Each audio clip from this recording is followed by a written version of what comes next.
Hello po, kamusta po kayong lahat? Ay namili po kami sa Estini Park. Binigyan po kami ni Amo ng tag 200 real po para kahit kaunti makabili man lang kami bago kami makauwi ng Qatar.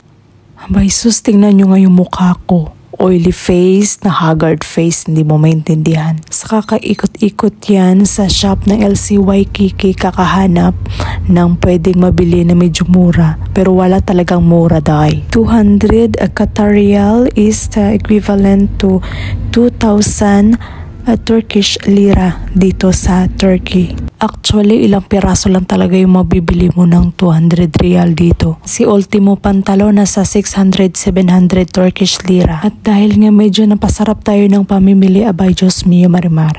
Yung imbis na 200 real na budget natin, wala. Nalampas na tayo.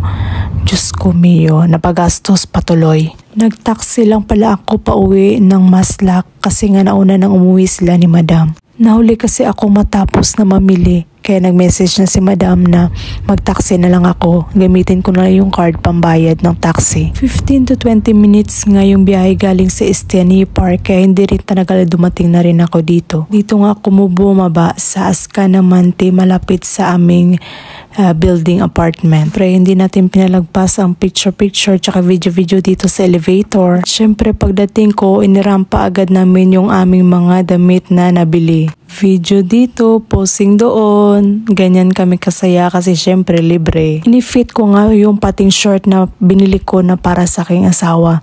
Pero parang maliit sa kanya. Pero okay lang. Kung maliit sa kanya, di sa akin.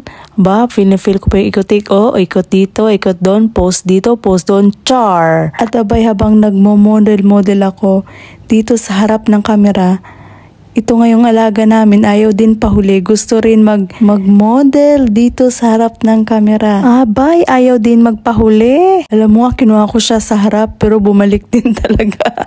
Pakakulit talaga ng batang to. Itong jacket nga tsaka jogger, napakaganda rin kasi napaka-soft ng fabric ng kanyang tela. Hindi po siya makapal, hindi siya mainit isuot, napakaganda po at napaka-soft po sa balat. Actually, binili ko ito para sa aking anak, puro kasya rin sa akin. Maganda rin itong nabili ko na pantalon na puti, pero actually mas bagay ito sa mga fitted na mga top. Excuse lang po sa aming kalat. At hanggang dito na nga lang. Maraming salamat sa inyong panonood.